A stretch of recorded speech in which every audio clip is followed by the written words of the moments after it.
L'autonomia è un progetto trasversale che unisce parlamentari del Veneto, una squadra non a parole ma di fatto, vista la risposta alla donata di Zaia.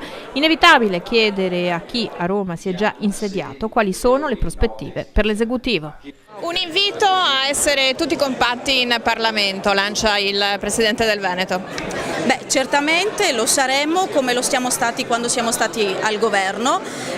Oggi si è fatta la cronistoria dell'autonomia del Veneto, si è parlato di 17 anni di tentativi falliti dal 2001 ad oggi.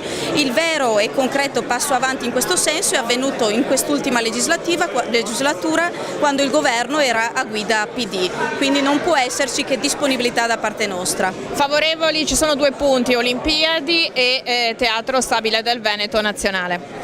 Beh, certamente su questi due temi non possiamo che essere a favore di progetti che valorizzano culturalmente e da un punto di vista sportivo e infrastrutturale la nostra regione. Il Partito Democratico non si è mai tirato indietro quando ha avuto le responsabilità su scelte che valorizzano il Veneto e quindi siamo qui. Mai con Di Maio? No, non per ripicca, non per dispetto, non per Aventini, ma per incompatibilità di programma.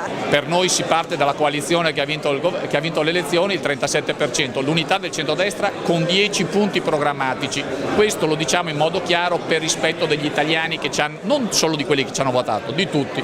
Quello è il nostro programma elettorale. Certo poi bisogna trovare consenso anche su altri punti, ma partendo dal centrodestra, dal nostro programma. Sì, si conferma la linea che poi si è espressa nel referendum, per cui non solo ai veneti ma anche ai parlamentari oggi si sono espressi in maniera trasversale perché ci possa essere una linea comune a prescindere dal governo che ci sarà in futuro.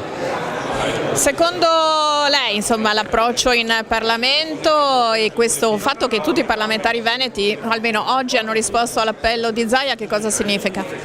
Beh, credo che come per me anche per gli altri sia un grande motivo di orgoglio trovarsi appunto per la prima volta in Parlamento per portare un'istanza che i veneti hanno attraverso il referendum chiesto a grande voce, per cui da parte nostra è un grande impegno e portare a casa il risultato sarà veramente una soddisfazione importante.